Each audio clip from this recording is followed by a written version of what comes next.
What's good, YouTube? Welcome back to another video. Once again, I'm posting a little late.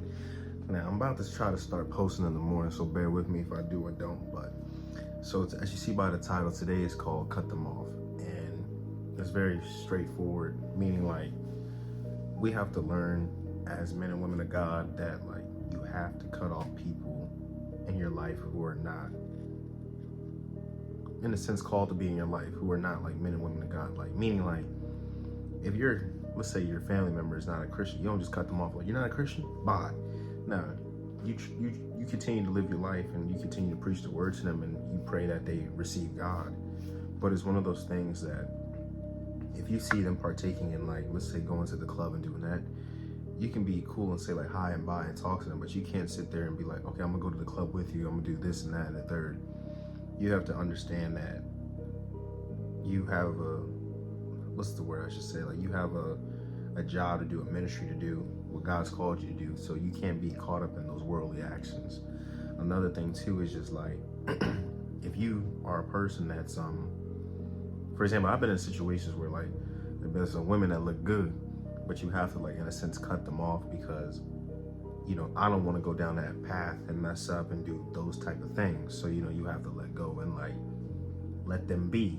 Now, it's no like harshness or like no foul play, like, oh, I don't like you, we're not friends, get away from me. But it's just one of those, you gotta have an honest talk and be like, I need to distance myself because of these reasons. And then also too, is one of those things like, right here it says in Romans 1:29-32, it says, they have become filled with every kind of wickedness, evil, greed, depravity. They are full of envy, murder, strife, deceit, and malice.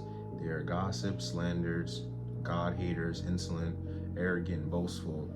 They invent ways to do evil. They disobey their parents. Verse 31, they have no understanding, no fidelity, no love, no mercy.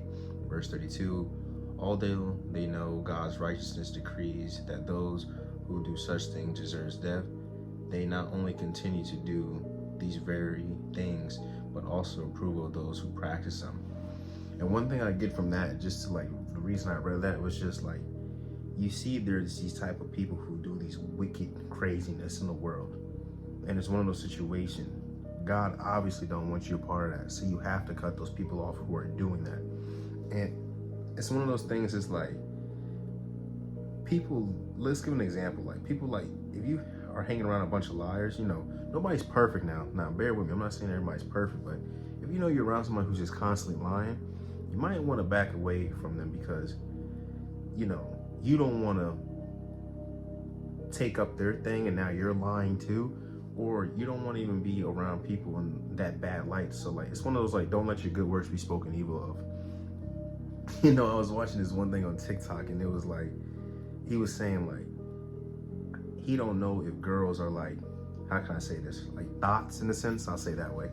Like thoughts, because he said like, the girl was like, I'm not a thought, this and this and this. He's like, yeah, you're not a thought, right? But he's like, how do I know that if I'm trying to get with you?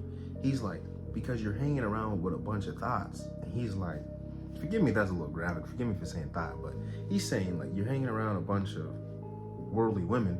So he's like, how do I know if you're not a worldly woman? He's like, if you see a lion and you see like other lions next to that lion, he like, how do I know which one want to kill me and which one don't? You know, it's one of those things, you just stay away. And it's one of those things, you have to cut off people so like your good works don't be spoken evil of. Like, I have friends who do drugs, who do all this kind of stuff, but I have to stay away from them so people, if when they see me, they don't think like, oh, Christians doing the same thing, this and that. And it's one of those things, is like, you have to cut those people off in your life so people don't look at you in a bad way. And then later also too, that you don't pick up their bad traits and now you're doing it too. So I don't know who needs to hear this, but like, if it's causing you to sin a relationship or friendship, even your own walk with like certain things, cut them off. It's simple as that. I know it hurts, I know it's tough, but trust me, like even when it talks about in the Bible, when it said like, you know, cut off your right arm, if it like your right arm, if it causes you to sin, gouge out your eye if it causes you to sin. Like, it's better to enter into heaven looking like that than to be fully healthy but in hell. So it's the same thing with the people. Cut those people off so you don't end up in hell. Cut those people off so you don't keep doing bad things.